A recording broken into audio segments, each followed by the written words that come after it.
அமித்ஷா கணக்கும் விஜய் மீதான சாஃப்ட் கார்னரும். திமுக அதிமுகவுக்கு செம்ம அடி. அப்போ 6 சிலிண்டர். விஜய் தேர்தல் நேரத்தில் ஏகப்பட்ட வாக்குறுதிகளை வாரி வழங்கி வாயை விட்டுவிட்டார். 6 சிலிண்டர், அண்ணன் சீர், தாய்மாமன் சீர், இதெல்லாம் நடக்கிற காரியமா?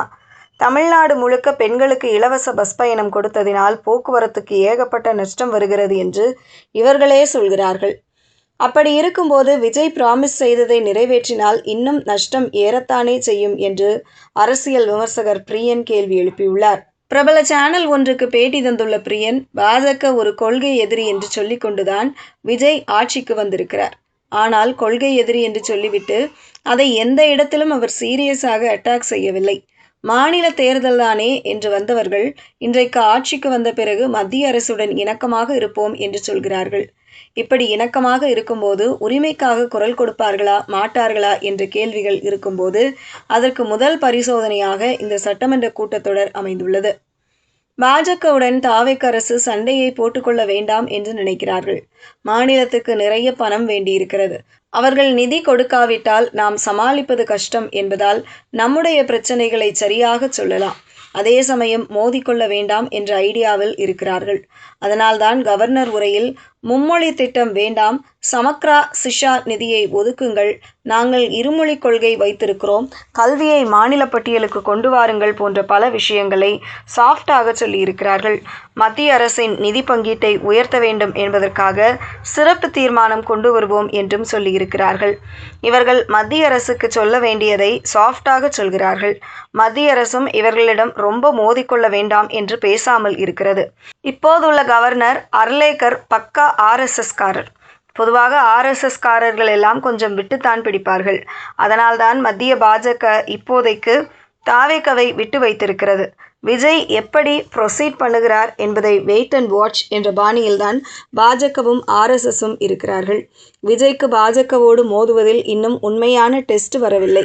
அப்போதுதான் அவருடைய உண்மை முகம் தெரியும். இவர் பதுங்குகிறாரா பாய்கிறாரா என்று பார்க்க முடியும். நாளைக்கே ஒரே நாடு ஒரே தேர்தல் என வரும்போது அதை எதிர்க்கிறாரா இல்லையா? யூனிஃபார்ம்டு சிவில் கோடு வந்தால் எதிர்க்கிறாரா இல்லையா? FCRA விவகாரத்தில் என்ன பண்ண போகிறார் என்பதில்தான் விஷயம் இருக்கிறது. விஜய் அரசுக்கு ஒரு பக்கம் காங்கிரஸ் அதிகாரத்தில் கூடவே இருக்கிறார்கள்.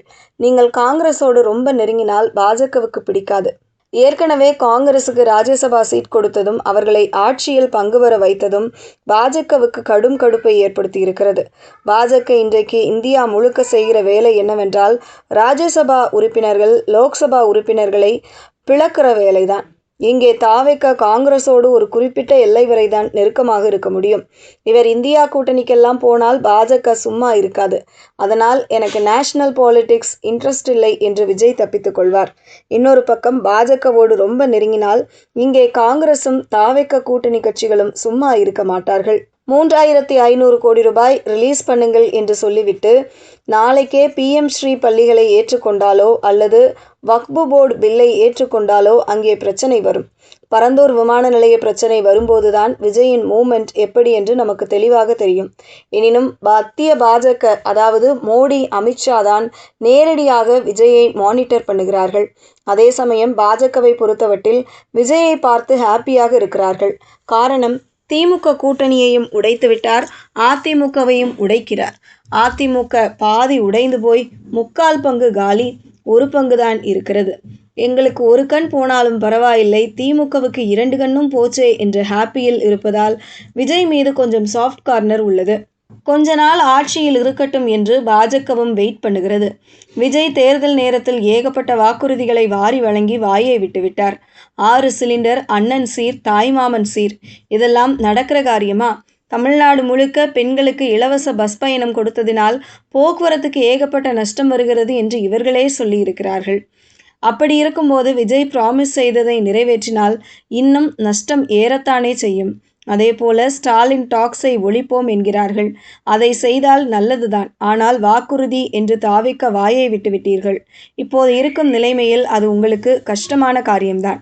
எனவே விஜயின் கவர்மெண்ட் எப்படி இருக்கிறது என்று இன்னும் ஒரு 6 மாதம் வெயிட் பண்ணிதான் பார்க்க வேண்டும் என்றெல்லாம் தெரிவித்துள்ளார்.